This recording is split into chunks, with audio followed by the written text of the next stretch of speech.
नमस्कार, स्वागत है आपका अपने YouTube channel study with news में। और जैसा कि आप देख रहे हैं, आज हम पढ़ेंगे चंद्रमा को। ठीक है, चंद्रमा की कलाएं। आप जानते हैं कि पृथ्वी का जो उपग्रह है वो है चंद्रमा। इसका मतलब ये है कि चंद्रमा पृथ्वी का चक्कर लगाता है ना। और पृथ्वी सूर्य का चक्कर लगाती है। और सूर्य जो है वो अपनी मंदाकिनी है ना, या फिर आप कह सकते हैं कि आकाशगंगा का चक्कर सूर्य लगाता है।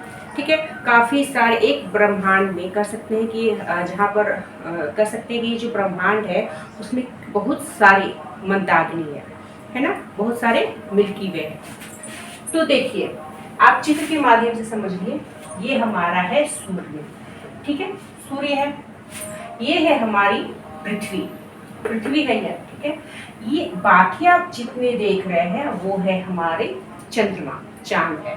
ठीक है, आप इधर देख सकते हैं, ये आपके शुक्ल पक्ष को दिखाता है ना। आपने हिंदी के जो कैलेंडर है उसमें पढ़ा होगा, शुक्ल पक्ष, कृष्ण पक्ष, पूर्णिमा, अमावस्या, है ना। तो देखिए क्या होता है, इससे ठीक अपोजिट इधर आपका फोटो बनता है, चित्र बनता है। ठीक है, अमावस्या देखिए, ये जो सूर्य है, ठीक है, यहाँ पर लाइट आ रहा है सीधे।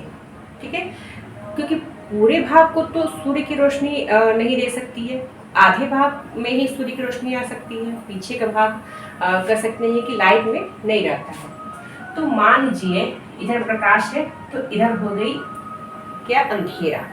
तो हम पृथ्वी पर है तो हमें तो अंधेरा दिख रहा है, तो हम कहते हैं कि अमावस्या है। ठीक है, फिर ये धीरे धीरे इसकी जो डार्क साइड है वो यहाँ पर कम होते जाता है ना। यहाँ पर आपको ज्यादा लाइट दिख रहा है। जब आप पृथ्वी को यहाँ से देखेंगे तो आपको यहाँ दिखता है पूरी तरह से चंद्रमा। चंद्रमा के पूरे भाग को हम नहीं देख सकते हैं, है ना। तो यहाँ पर हम क्या करते हैं कि पूरा चांद दिख रहा है और वो है पूर्णिमा। फिर यहाँ पर देखते जाइए क्या होता है, फिर पूर्णिमा से धीरे धीरे 15 दिन के बाद हो जाता है अमावस्या। ठीक है, तो शुक्ल पक्ष को कहते हैं फुल मून। कृष्ण पक्ष को आप देख सकते हैं, कृष्ण पक्ष, शुक्ल पक्ष, इन दोनों को आप समझ सकते हैं। 28 दिन कर सकते हैं कि एक चक्कर कंप्लीट करता है आपका चंद्रमा पृथ्वी का। तो 28 या 29 आप कर सकते हैं लगभग, क्योंकि पूर्णतः किसी को नहीं नाप सकते हैं। तो साढ़े 14 दिन का कृष्ण पक्ष और शुक्ल पक्ष होता है।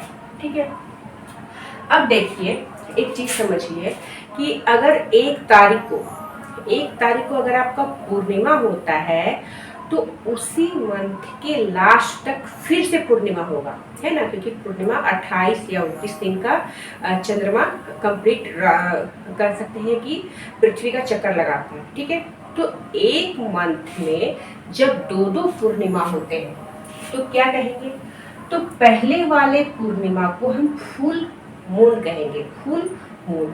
जब एक ही मंथ में फिर से पूर्णिमा आता है तो हम कहेंगे ब्लू मून। ठीक है, और ग्रहण के दिन तो चंद्रमा जो है वो रेड दिखता है। ठीक है, अमावस्या को क्या कहते हैं, न्यू मून। ठीक है, कृष्ण पक्ष को न्यू मून कहेंगे।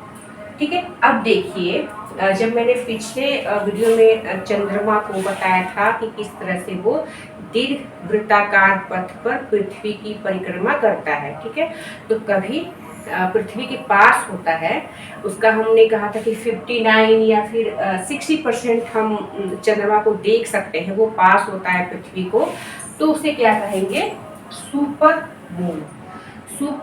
मून कहेंगे। ठीक है, और दूर जाता है चंद्रमा पृथ्वी से, दूर भी जाता है, कभी पास आता है। तो जब पास आता है तो कहेंगे सुपर मून। उसके 59 या फिर 60 एग्जैक्ट नहीं हम मापते हैं, तो 60% 59% हम चंद्रमा के भाग को देखते हैं, लगता है कि वो काफी बड़ा है, काफी पास है। ठीक है, तो ये थी हमारी चंद्रमा की कलाएं। यहाँ पर आप देखिए, ठीक इसके विपरीत इधर आपका पिक्चर बनेगा। ठीक है, फुल मून है, ब्लू मून है, ये आपका अमावस्या है, ये पूर्णिमा है, अमावस्या है, फिर क्या होता है, घटते घटते घटते पूर्णिमा होता है, फिर पूर्णिमा, फिर घटते घटते अमावस्या होता है। तो इस तरह से अगर आप चांद के कैलेंडर को देखते हैं तो वहाँ पर 28 दिन का महीना होता है। और जब आप सूर्य के अनुसार पर्व त्योहार ये सब मानते हैं तो 30 और 31 का एक मंथ होता है। तो फिर ऐसे क्या होता है ना कि आप देखते होंगे कि हर 3 साल पे, है ना, हर 3 साल पे क्या होता है, हम लोग कहते हैं कि एक हिंदी कैलेंडर के अनुसार एक मंथ जो है वो दोबारा हो गया, या फिर आप कहेंगे इस बार जो था कि सावन इस बार 2 मंथ का था, है ना, ऐसा हम लोग कहते हैं। तो ये इन सभी के कारण होता है, ठीक है। तो आई होप आपको इतनी सारी जानकारी अच्छी लगी होगी, आपको समझ में आई होगी। हम ऐसे ही छोटे छोटे पार्ट आपके सामने लाएंगे ताकि आपको पढ़ने में आसानी हो, ठीक है। नेक्स्ट वीडियो हम आगे बढ़ेंगे, तब तक के लिए धन्यवाद।